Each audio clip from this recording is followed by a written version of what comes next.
Eddie, I always thought about glamorous jobs on a movie set.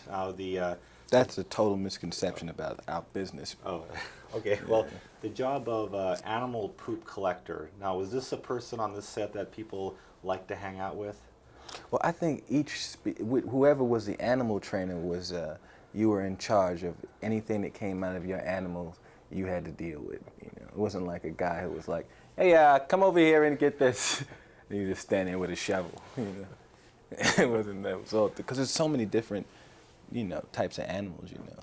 Well, how fascinating was it for you to watch the trainers in action? I mean, was it a lot different than you expected?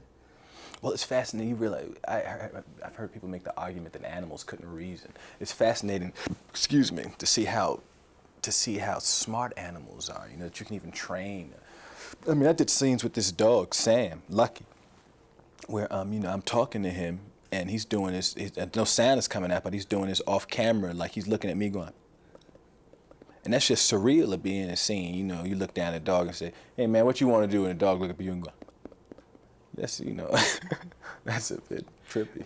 Now, what animals smell the most? I mean, were there some animals you just didn't want to be around at times? Well, the animal who left his smell on the set is a tiger. No one can outfunk a tiger. They would mark their position, you know.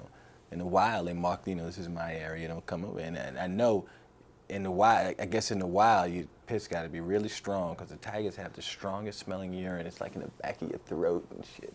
And when they would come on the set, he would spray his Marcus territory. So like 2 days after the tiger was there, still reeking of urine. Now, So the tiger is the stinky one. Now, great voices in this film. Now, how involved did you become in recruiting people to be in Well, this? initially, when we first started out to do the picture, I was supposed to do a bunch of the voices of the animals, and we decided that Betty and I decided that instead of me going in the studio and trying to find, 5 or 10 different voices to fit all these different animals, how about we just go get the best actor, like the right voice coming. Norm Macdonald's voice is perfect coming out of that dog, Chris Rock is perfect as a guinea pig, Gary Shandling is perfect as a bird, all that stuff.